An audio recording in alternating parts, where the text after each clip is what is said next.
Olá, está no ar mais um JR Entrevista. Hoje vamos falar da era da informação, da hiperconectividade, do uso cada vez mais frequente da inteligência artificial e como tentar controlar tantas ferramentas para evitar o mau uso da tecnologia. Para essa conversa, recebemos o secretário de Políticas Digitais do Governo da SECOM, da Presidência da República, João Brant. Secretário, seja muito bem-vindo. Obrigada pela sua presença. Eu que te agradeço, Lívia. Como que você está? Tudo jóia. Vamos lá, então. Secretário, eu começo com uma pergunta bem abrangente, mas que é um dos focos da sua secretaria. O excesso de informação nas redes pode se tornar também um excesso de desinformação.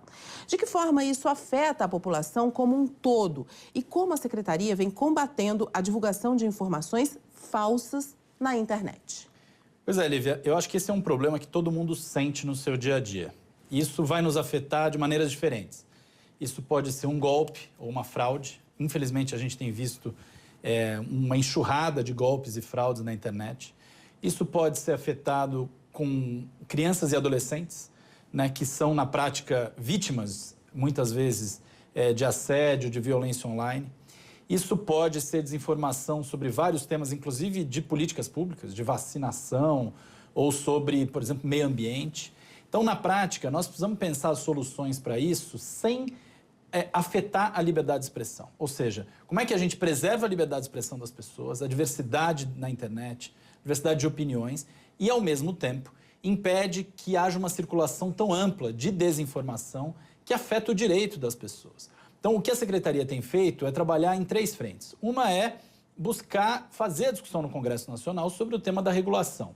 Acho que depois a gente vai falar um pouco mais sobre isso e certamente não dá para você lidar com esse tema sem algum nível de regulação das redes sociais. Depois é ter políticas como a educação midiática, políticas que você prepare os jovens, as crianças e adolescentes para lidar com o ambiente digital de forma autônoma, entender quais são os perigos, onde é que a segurança deles pode estar afetada e pensar como é que a gente prepara melhor a nossa juventude para lidar com esse ambiente digital. E tem uma terceira frente que é a discussão internacional. Essa discussão internacional, o Brasil está muito bem posicionado, tem feito parte das principais conversas sobre isso na ONU, na OCDE, nos diferentes espaços de discussão sobre esse tema em âmbito global.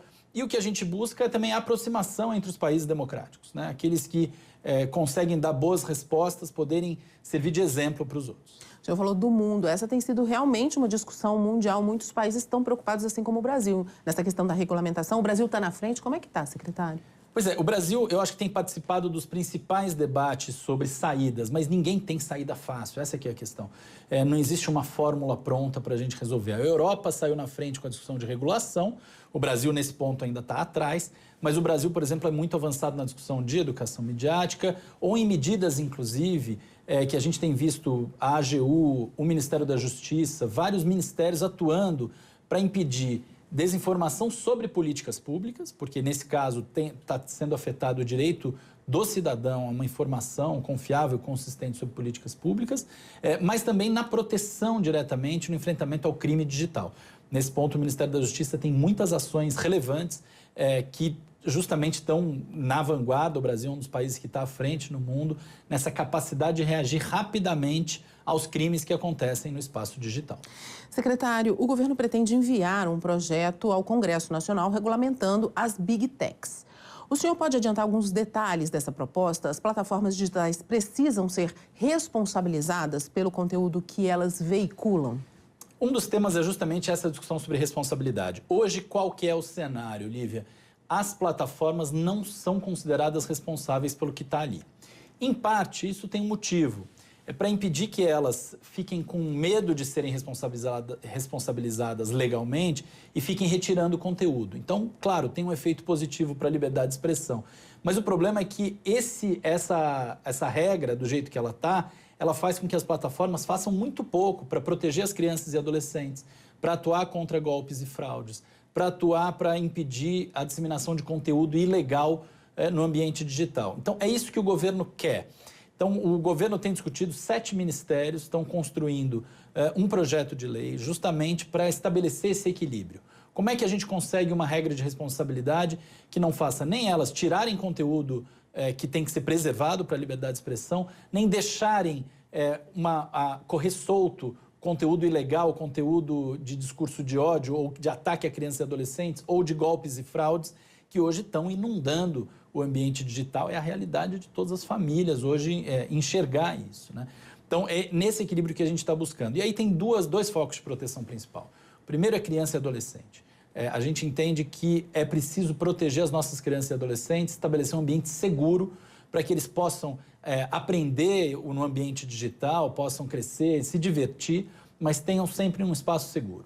E o segundo é realmente a questão de uma lógica de defesa de direitos do consumidor. Quer dizer, quando eu tenho essa profusão de golpes e fraudes no ambiente digital, eu fico inseguro até para ficar no celular ou para acessar determinados sites ou plataformas. Quando a gente vê que às vezes eu acesso uma publicidade numa plataforma digital e eu percebo que depois eu caí num golpe, eu fico em dúvida, mas essa plataforma não é capaz de me proteger como usuário? São esses temas que a gente quer abordar no projeto de lei. Agora, secretário, o projeto pode sofrer resistência, principalmente com os parlamentares da oposição. Já há algum diálogo em andamento para evitar isso? Olha, esse tema está em discussão no Congresso desde 2020. Então, tem 5 anos que o tema está ali. O Senado foi muito rápido em aprovar um projeto de lei e hoje a Câmara discute projetos de lei que buscam fazer algum tipo de regulação de redes sociais. Nossa compreensão é que é possível chegar em soluções de compromisso, ou seja, em algum nível de consenso com grande parte da Câmara dos Deputados. Talvez tenha uma pequena parte que não queira nada, até porque a gente sabe que unanimidades são muito difíceis no Congresso Nacional, mas eu acho que dá para a gente conseguir um amplo apoio, desde que seja um projeto equilibrado, um projeto que de fato mostre que está buscando preservar a liberdade de expressão, que está buscando preservar o direito das pessoas expressarem sua opinião, expressarem sua fé, fazerem tudo que estão acostumados a fazer no ambiente digital, mas que ao mesmo tempo a gente tem um ambiente mais seguro. É essa a nossa expectativa. A gente entende que a Câmara dos Deputados ela está preparada para fazer esse debate de forma equilibrada. A gente sabe que o presidente da Câmara, Hugo Motta, assim como os diferentes deputados que atuam nessa pauta, tem justamente essa preocupação e a gente tem muita esperança de que esse debate possa avançar nesse ano de 2025. O senhor citou agora há pouco a questão da segurança para as crianças. Recentemente, a gente testemunhou uma tragédia, inclusive, provocada por esses desafios das redes sociais, né? O caso de uma menina de apenas 8 anos que morreu após inalar um desodorante. É possível usar ferramentas como a própria inteligência artificial para filtrar esses conteúdos e evitar que esse tipo de tragédia ocorra? Sem dúvida é possível. E esse é um dos questionamentos que a gente tem feito às plataformas. Tanto a nossa secretaria, como a secretaria que trata dos temas digitais no Ministério da Justiça, como a Advocacia Geral da União, estão todos unidos nessa agenda. O Ministério da Educação, um tema de educação digital e educação midiática, e trazendo uma série de questionamentos para as plataformas. Em primeiro lugar, por que vocês são capazes de proteger interesses específicos e particulares, mas não são capazes de proteger no nível que a gente precisa as crianças e adolescentes? Muitas vezes o que a gente ouve veja, esse conteúdo é um conteúdo que não deveria ser acessado por crianças e adolescentes. A nossa plataforma não é feita para crianças. E a gente acha que o problema está justamente em que os pais acabam compartilhando os aparelhos. Mas a nossa avaliação é que essa responsabilidade não pode recair sobre as famílias. As famílias já têm um ônus muito grande no cuidado com seus filhos. Eu não tenho como acompanhar 24 horas de uma criança, de um adolescente na internet. É evidente que eu tenho muito o que fazer, a gente pode falar daqui a pouco, como família. Eu tenho como ajudar a proteger crianças e adolescentes. Mas as plataformas precisam atuar mais, precisam atuar de forma mais consistente e não podem naturalizar conteúdos que geram esse tipo de tragédia no ambiente digital. O que a gente assiste é uma recorrência de casos como esse. A gente vê reportagens na televisão o tempo inteiro sobre como isso é recorrente, infelizmente não é uma exceção, e na prática a gente não pode deixar que esse conteúdo seja naturalizado simplesmente porque ele não é voltado para crianças. Ora, não devia ser voltado para ninguém. Um conteúdo que é feito para você testar a sua quase morte, não me parece que seja algo que a gente deveria tentar preservar no ambiente digital como parte de um debate de liberdade de expressão. Então, eu acho que o que a gente precisa garantir é a verdadeira liberdade de expressão, não deixar que as plataformas coloquem os seus interesses comerciais à frente dos direitos e da segurança das nossas crianças, dos nossos adolescentes. Esse foco, inclusive, secretário, na proteção da criança e do adolescente, pode ser aí um ponto de convergência nos debates no Congresso Nacional? Eu acho que sim, sem dúvida pode. A gente tem visto deputados e senadores de diferentes perfis fazendo a defesa de regulação das redes sociais, justamente preocupado com crianças e adolescentes. É preciso dizer, esse é um tema que demanda um tipo de ação permanente para você colocar as plataformas no trilho, certo? O que a gente quer não é nenhuma regra sobre o conteúdo dos usuários, é uma regra sobre como as plataformas precisam atuar para manter um espaço seguro. E para isso eu preciso ter um ambiente regulado, ou seja, eu preciso, como regulador, poder dizer plataforma X, plataforma Y, plataforma Z, você não está fazendo o suficiente para proteger o direito das crianças no ambiente digital. Você precisa melhorar aquilo. Seus algoritmos estão favorecendo a disseminação de conteúdo ilegal, conteúdos que já estão proibidos por lei. Por que você está naturalizando isso? Porque hoje a regra é que as plataformas só atuam quando tem uma ordem judicial. Mas você imagina se eu precisar entrar na justiça para cada conteúdo que afeta a segurança de uma criança, de um adolescente de 13, 14 anos. Isso é muito problemático no Brasil. Agora, eu acho que vale dizer, Lívia, a nossa preocupação é justamente não ficar só no foco da regulação. Então, o governo tem tomado uma série de medidas, e acho que pode citar algumas aqui, para justamente proteger o direito de crianças e adolescentes no ambiente digital e deixá-las mais preparadas para lidar com isso. Então, o governo lançou um guia de telas, sobre o uso de telas por crianças e adolescentes, feito por 7 ministérios, é um material muito consistente, que você pode procurar aí no seu buscador e você vai achar, está dentro do site do governo, do site da SECOM. Depois você tem políticas de educação midiática, em que a SECOM e o MEC, o Ministério da Educação, estão fazendo em conjunto e que já se tornaram uma resolução do Conselho Nacional de Educação, ou seja, estarão presentes em sala de aula a partir de 2026. Esse é um tema que vai estar presente. Depois nós temos o Ministério da Justiça, está discutindo uma série de medidas para fortalecer canais de denúncia, para que as famílias possam denunciar conteúdos ilegais ou problemas das redes sociais, e verificação etária. O que o Ministério da Justiça tem apontado? Que os mecanismos de verificação de idade hoje são muito frágeis e são feitos, na verdade, justamente para você ter uma peneira meio vazada. Então, o que a gente precisa fazer se aquela rede social é apropriada apenas para 13 anos, para 14 anos, então eu não posso fazer com que a criança possa entrar sozinha e criar um perfil ali. É evidente que se os pais quiserem autorizar, se os pais acharem que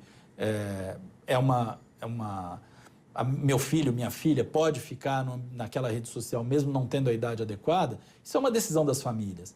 Mas as famílias precisam ter instrumentos, elas precisam ter a classificação indicativa que o Ministério da Justiça faz, precisa ter efeito no ambiente digital.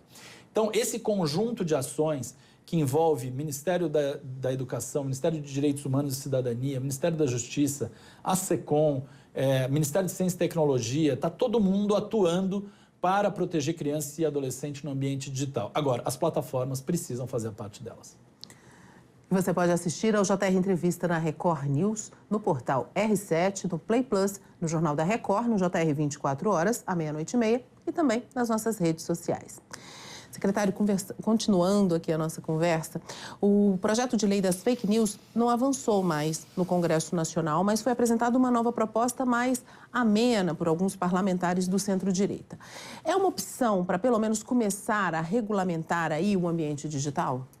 Sem dúvida, Lívia. Eu acho que propostas como apresentadas pelo deputado Silas Câmara, Dani Cunha ou por outros deputados da centro-direita são muito positivos por já apontarem essa necessidade de atuação no ambiente digital, de garantia e proteção de direitos, né, e de equilíbrio, justamente de proteger a liberdade de expressão, de proteger o direito das pessoas discutirem, divergirem, opinarem, criticarem o governo. Tudo isso precisa estar preservado. A gente não pode afetar esses direitos. E, ao mesmo tempo, a gente tem como construir um ambiente mais seguro.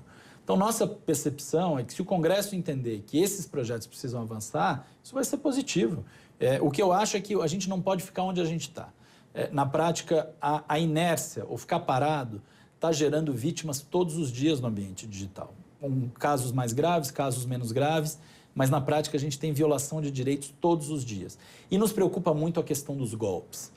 Na prática, o que a gente está vendo são anúncios e anúncios em que há, às vezes, simulação de programas de governo, onde o povo usa as questões do valores a receber, por exemplo, ou a gente viu essa questão do INSS, como isso afetou o direito dos aposentados. O governo foi lá, conseguiu pegar a quadrilha envolvida, mas, ao mesmo tempo, a gente tem gente tentando se beneficiar disso no ambiente digital. Então, é o golpe em cima do golpe. Então, tudo isso a gente precisa atuar para proteger. O governo está fazendo a parte dele, mas a gente precisa realmente que o Congresso avance, aprove regras mais claras para as plataformas, estabeleça como é que a gente vai aplicar essas regras e garantir que elas sejam de fato efetivas e fazer com que a gente conquiste um ambiente digital seguro para toda a nossa família. Secretário, no começo do ano, a gigante Meta anunciou que as redes sociais da empresa, o Facebook, o Instagram e o WhatsApp, iriam parar de usar o programa de checagem de fatos e passariam a usar as notas de comunidade. A medida foi muito criticada pelo governo na época. O senhor acha que os usuários ficam mais vulneráveis? Acredita também que foi uma decisão política da empresa? Eu acho que, infelizmente, foi uma decisão política da Meta. A gente viu essa decisão sendo anunciada 2 semanas antes da posse do presidente Donald Trump nos Estados Unidos. A gente via a Meta preocupada com algumas ações de competição, né, de concorrência que estavam ali. A nossa leitura é de que, sim, eles tomaram algumas atitudes com um intuito político. Tanto que eles dão uma guinada de 180 graus em coisas que eles vinham fazendo e defendendo. Então, por exemplo, a questão da checagem de fatos, ela não impõe nenhuma visão aos usuários. Ela mostra que aquela postagem, aquele conteúdo, é um conteúdo que foi considerado falso por gente séria, gente que foi fazer checagem. Mas o conteúdo está lá. Ou seja, aquilo não afeta a liberdade de expressão. Aquilo dá ao cidadão o direito a uma informação mais consistente, mais precisa, mais confiável. É nessa direção que a gente precisa ir. A ação da Meta, quando eles desmontam esse programa de checagem, isso já está acontecendo na prática, isso faz com que a gente tenha um ambiente onde, para nós, cidadãos, cada um vai ter que interpretar o que é verdade e o que é mentira só com os elementos que tem. Então, eu deixo de ter uma ajuda profissional das agências de checagem e passo a ter que lidar num espaço onde verdade e mentira se confundem e, às vezes, são inseparáveis. Eu acho que isso não torna o ambiente digital melhor, isso torna o ambiente digital pior. Então, no nosso ponto de vista, a gente precisa ter políticas que não gerem nenhum tipo de censura, nenhum tipo de violação à liberdade de expressão, mas que justamente tragam mais informação, tragam para o cidadão informações que ele possa comparar, usar e perceber e tomar sua própria decisão e interpretação sobre aqueles fatos. Muitos usuários, inclusive, sabem que são impactados pelos algoritmos, mas não sabem como. Há algum plano para exigir mais transparência das plataformas e proteger os dados dos cidadãos, secretário? Sem dúvida, Lívia. Eu acho que essa dimensão da transparência dos algoritmos é um tema-chave. Por quê? Porque o que são os algoritmos na prática? São as regras de código, ou seja, as regras de programação, que vão dizer para quem eu distribuo tal conteúdo, o que eu faço ter mais destaque na minha rede social, o que eu faço ter menos destaque. E qual que é o problema? Hoje, as plataformas usam regras baseadas em engajamento, ou seja, eu quero que as pessoas assistam mais e mais e mais e mais e mais e gerem mais e mais e mais conteúdo. Olha, de um lado você fala, tudo bem, faz parte. Por outro, essa regra, ela nunca está ligada a uma discussão do que é mais relevante, de fato, para o cidadão, da informação que é mais confiável. Então, nós precisamos fazer com que os algoritmos sejam transparentes, que a gente entenda, por exemplo, olha, maltrato de animais, por exemplo, é algo que gera muita audiência. Gera muita audiência. A gente quer que maltrato de animais seja muito disseminado nas redes sociais só porque gera audiência? Eu acho que não é por aí. Né? As televisões, os rádios são responsáveis pelo que elas veiculam.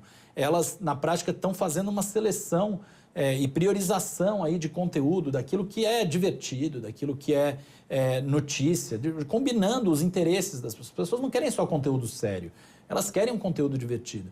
Mas divertido não significa conteúdo cruel, maltrato com animais, conteúdo que afeta e gera violência contra crianças e adolescentes, violência contra a mulher. Nós não podemos naturalizar isso, Lívia. E é nessa direção que, se a gente tiver mais transparência algorítmica, a gente vai entender onde está parte desse problema. Nós temos, inclusive, a leitura, está no Plano Brasileiro de Inteligência Artificial, uma medida do Ministério de Ciência e Tecnologia, de montar centros de transparência algorítmica. Isso a Europa já está fazendo, e isso vai permitir aos cidadãos, mas também aos tomadores de decisão, aos reguladores, entender exatamente o que está nessa caixa preta das redes sociais hoje. Nosso papo ainda não acabou, secretário, mas o JR Entrevista vai para um rápido intervalo e na volta a gente continua conversando com o secretário de Políticas Digitais do governo da SECOM, João Brant. Até já. Estamos de volta com o JR Entrevista, aqui com a gente o secretário de Políticas Digitais da SECOM, da Presidência da República, João Brant. Secretário, falando em política, no ano que vem tem eleições presidenciais e a internet vai virar um campo de batalha bastante acalorado, né? Como combater a desinformação nesse contexto? Olha, Lívia, a nossa preocupação, quando a gente olha para o tema de desinformação e eleições, é preservar o direito do eleitor e dos candidatos se manifestarem e, ao mesmo tempo, lidar com aquela desinformação ou de um candidato contra outro ou daquela que afeta o próprio sistema eleitoral, afeta a integridade eleitoral. Mas esse é um papel do TSE. É o Tribunal Superior Eleitoral que estabelece essas regras, eles atualizam as regras a cada ano, sempre seguindo a legislação, né? Existe um código eleitoral, existe uma legislação das eleições. Eles atualizam esse regulamento justamente para dizer como é que, no detalhe, a gente vai lidar, por exemplo, com deepfake, né? A questão das fake news feitas por inteligência artificial, esse é um grande tema. Então, certamente, o TSE vai atualizar essas regras agora até o final de 2025, preparando para a eleição de 2026. E acho que a gente precisa ter uma justiça eleitoral equilibrada e preparada, capaz de atuar de forma rápida, de preservar o direito à livre expressão do eleitor e dos candidatos e, ao mesmo tempo, de enfrentar o problema da desinformação. Secretário, uma das competências da Secretaria de Políticas Digitais é implementar políticas públicas de educação no meio digital. Isso tem sido feito em parceria com o Ministério da Educação e, por outro lado, como ampliar a alfabetização digital? Esse, para nós, é um tema-chave, porque se a gente não tiver crianças e adolescentes, cidadãos mais preparados, com autonomia, com capacidade de entender quando que estão tentando passar a perna nele, a gente vai ficar sempre dependendo de lidar só com o lado de regulação, etc. E não tem como funcionar sem educação midiática, sem educação para o ambiente digital. E isso o mundo inteiro está em consenso, isso que é o mais interessante. Não tem muita discussão sobre a necessidade ou não. Tem justamente a necessidade de atuar. E aí, como que a SECOM e o MEC fizeram? Primeiro, ampliaram os espaços de formação de professores sobre isso. Já tem mais de 50 mil professores formados nessa agenda. Depois, incluindo esse tema no Programa Nacional de Livro Didático, ou seja, trazendo essa agenda para o material de formação de adolescentes, especialmente, mas também de jovens e adultos. Depois, fazendo com que este tema estivesse presente na educação em tempo integral e em outros programas do Ministério da Educação. Então, aqui, sob liderança do Ministério da Educação e da SECOM, o governo conseguiu avançar bastante nessa agenda. E a gente teve, no mês passado, uma notícia muito positiva, que foi a aprovação pelo Conselho Nacional de Educação de diretrizes operacionais para a educação digital e midiática. O que significa isso? É o Conselho Nacional de Educação orientando as redes estaduais e as redes municipais de educação para dizer, esse tema tem que estar presente, tem que contemplar as abordagens XYZ, ele tem que garantir pluralismo, diversidade e ele tem que estar presente na sala de aula a partir de 2026. Então, eu acho que a gente vai ver também, até o final de 2026, como é que isso ganhou corpo nas salas de aula e, portanto, como é que a gente começa a ter cidadãos mais preparados para lidar com esse ambiente digital. Secretário, esse ano o Brasil vai ser sede de um grande evento internacional, a COP30. Desinformação e mudança climática é um tema preocupante e importante a ser tratado? É um tema importante e eu vou dizer por quê, Lívia. O que está acontecendo hoje? O planeta está aquecendo numa velocidade estonteante. Os cientistas estão dizendo, olha, nós estamos a um ponto, quase num ponto de não retorno. Isso gera uma série de tragédias, gera tragédia de enchentes, como a gente viu no estado do Rio Grande do Sul, naquele volume absurdo.